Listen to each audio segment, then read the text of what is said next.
Hello, good morning to everyone. I am Teacher Dad, your music teacher for today. Our lesson for today is all about the elements of music. The first element is pitch. It determines how high or low a sound is. To identify the pitch is high or low, it's best to look the position on the staff.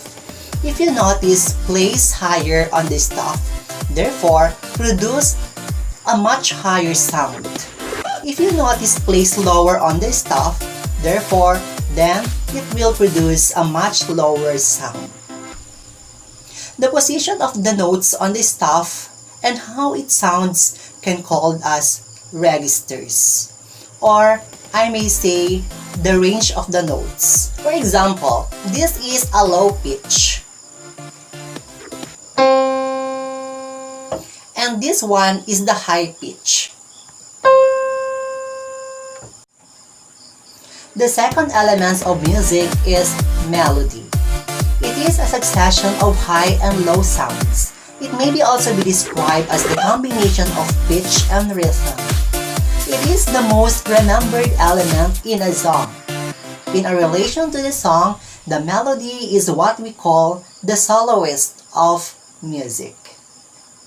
For example, Twinkle Twinkle Little Star.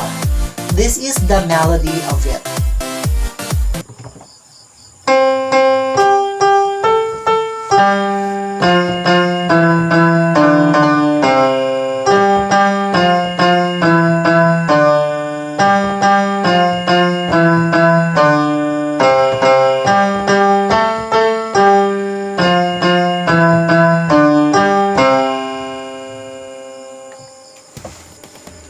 Melody can be described into two ways. The first one is the conjunct.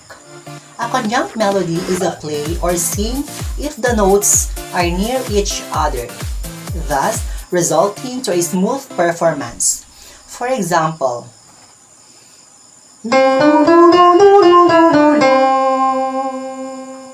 the second one is the disjunct. It is difficult to perform of disjunct melody because it is most disjointed or chunks. For example, lo, lo, lo, lo.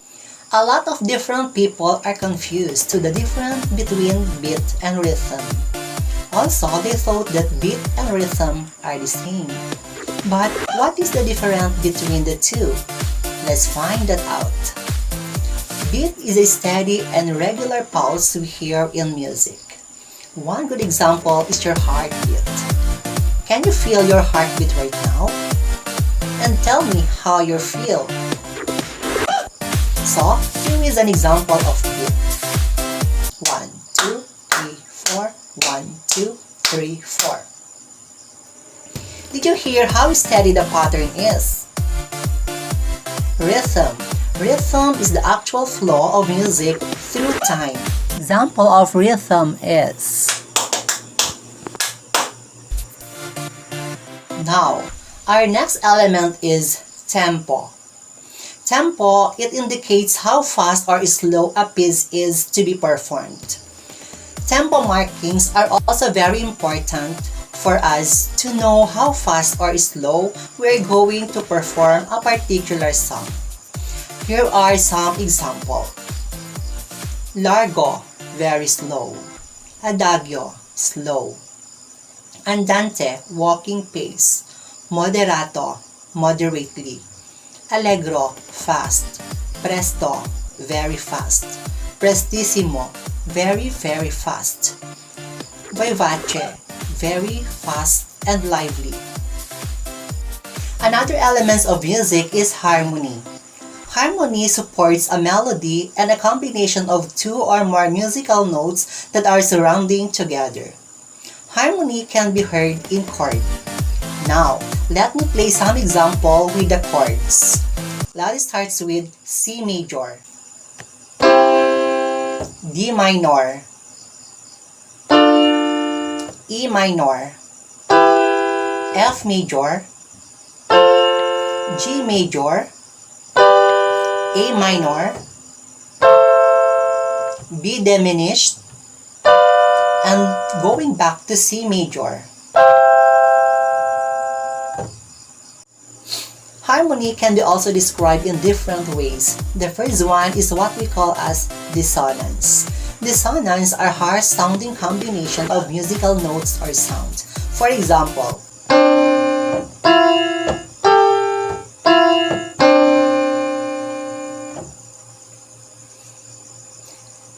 and the one is consonance. Now, these consonances are smooth-sounding combination of musical notes or sounds. For example,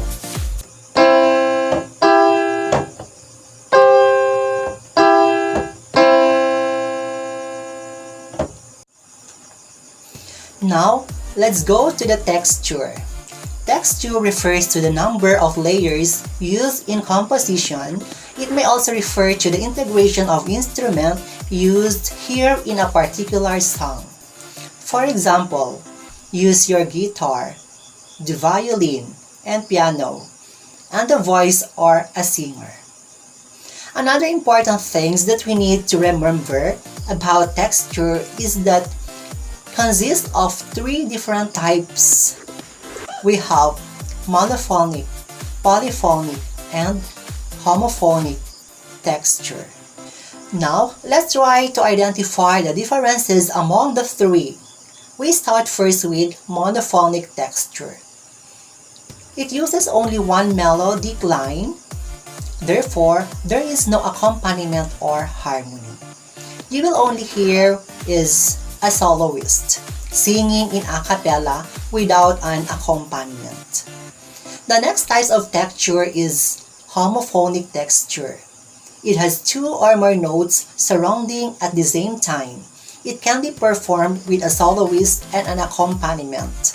We have the example, the soloist and the pianist performing at the same time.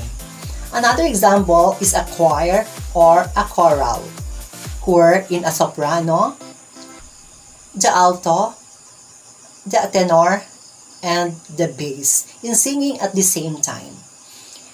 And for our last texture is polyphonic. It has two or more independent melody performed alternately.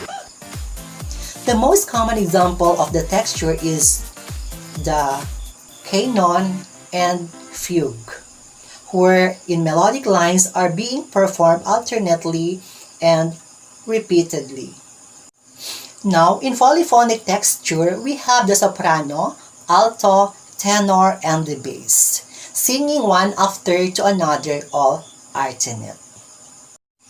Are you sleeping? Are you sleeping? Brothers sleeping. Brothers sleeping. Brothers sleeping. Brothers sleeping. Brothers sleeping.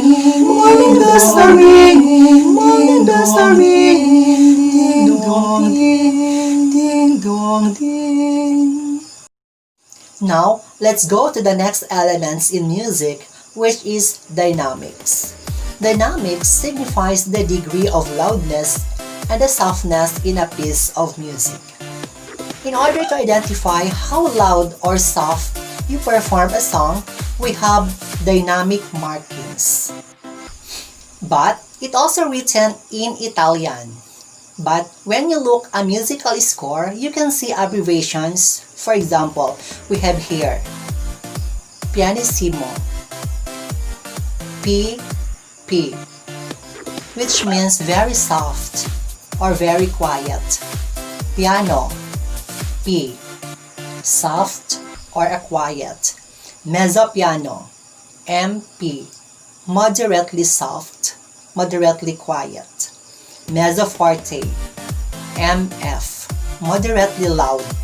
Forte, F, which means loud. Fortissimo, FT, which means very loud. Look at this image. You can see that more F it has, the louder it becomes. And the more P it has, the softer the music will be performed. Aside from this symbol, we also have another dynamic markings such as crescendo, If you look at the marking, it starts to soft and then gradually increase in volume.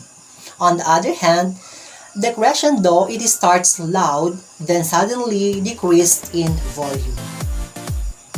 Going to the next element is we have timbre. It also describes the tone quality or color of a voice or an instrument. Because of timbre, we can easily identify that this is my voice. At the same time, we can also identify that I'm playing on a piano. To summarize everything we've discussed, 8 elements of music, we have pitch, melody, rhythm, tempo, harmony, texture, dynamics, and timbre. After listening to our discussion for today, can you now identify the different elements of music you can hear in a particular song? And what is particularly favorite elements with you? That ends our music lesson for today. Did you learn something today?